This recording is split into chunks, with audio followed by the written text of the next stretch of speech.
Tapi seharusnya tidak boleh ada keterlambatan di sana-sini akibat hal-hal yang sifatnya administratif atau birokratis.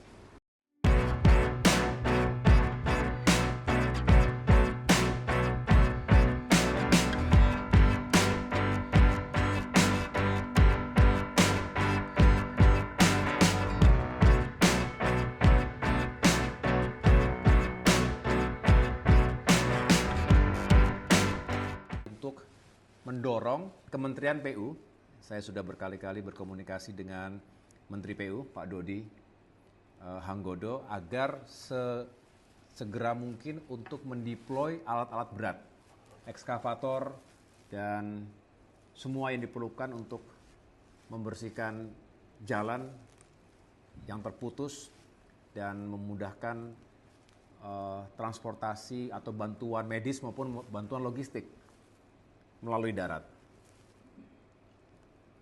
Nah, yang kedua, tadi saya juga sudah berkomunikasi dengan Menteri Perhubungan untuk memastikan bahwa titik-titik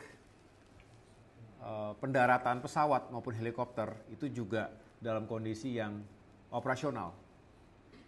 Ditambah kita juga harus memastikan, tentu ini kolaborasi juga dengan jajaran TNI Polri, tapi juga Kementerian Perhubungan, armada apa saja yang bisa kita gunakan untuk dropping logistik. Itu yang paling penting di antara hal-hal lain yang harus kita jalankan juga. Jadi kami sebetulnya lebih mendukung dari sisi infrastrukturnya, sedangkan yang lain-lain itu tentunya ada kementerian atau lembaga yang juga berada di depan sebagai domain mereka. Namun demikian, dalam kondisi emergency, dalam kondisi kedaruratan, kita semua punya tanggung jawab secara moral, apalagi pemerintah, kita semua harus bekerja yang terbaik.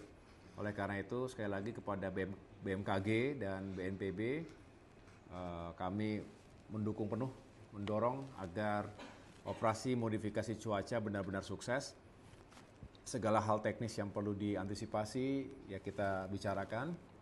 Tapi seharusnya tidak boleh ada keterlambatan di sana-sini akibat hal-hal yang sifatnya administratif atau birokratis. Namun demikian juga segala sesuatunya kita yakinkan pengambilan keputusan cepat tapi juga prudent. Dengan demikian tidak ada permasalahan di kemudian hari yang tidak diperlukan. Rasanya itu yang menjadi fokus kita hari ini. Sekali lagi terima kasih Pak Kepala atas penjelasannya. Mudah-mudahan semua sorti pesawat yang dipersiapkan juga kondisi baik semua ya pesawatnya ya. Aman ya. Dan berangsur-angsur kita bisa melihat langit yang terang sehingga logistik in and out ke lokasi atau kawasan bencana tidak terkendala lagi oleh cuaca buruk. Itu yang paling penting. Karena kalau cuaca buruk masih mengintai di lokasi yang parah yang terdampak itu, ya semakin sulit pula dan semakin lama pula. Saya berkomunikasi tadi dengan Pak Doni Oskaria, itu Kepala Badan Pengelola BUMN ya, yang tentunya diantaranya adalah ada jajaran Pertamina. Nah, yang sangat diperlukan hari ini juga adalah BBM.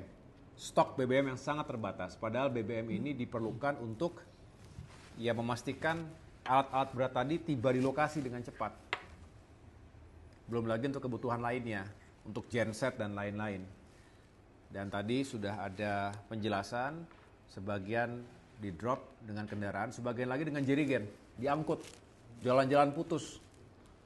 Luar biasa sulitnya kondisi medan yang harus dilalui, tapi apa boleh buat? Jerigen, ambil lagi, dan seterusnya. PLN, saya tadi telepon langsung di rut PLN, masalah listrik. Listrik juga vital. Dan yang menjadi kendala lagi-lagi karena banyaknya yang roboh. Pembangkit tegangan tinggi banyak yang roboh di sana sini. Akhirnya kita memaksimalkan yang tegangan rendah, tegangan kecil. Nah, kemudian ada kesulitan di mana untuk perbaikan itu ini perlu ada transportasi dan hanya bisa ditempuh dengan helikopter. Tersedia 3 helikopter. 3 helikopter masing-masing hanya bisa mengangkut 2 ton. Berarti kali 3 berapa? 6. Dan sehari maksimal 3 kali sorti. Padahal yang diangkut ada 30-an ton lebih. sehingga membutuhkan waktu 3, 4, bahkan 5 hari untuk bisa menuntaskan transportasi untuk.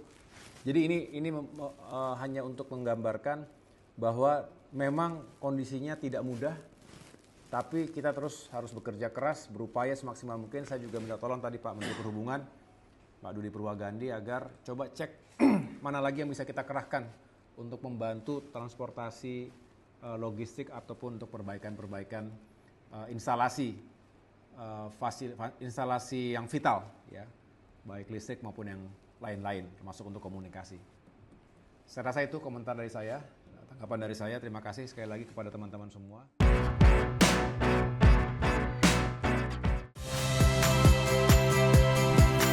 Saya Tifa Solesa. Saksikan program-program Kompas TV melalui siaran digital, pay TV, dan media streaming lainnya. Kompas TV, independen, terpercaya.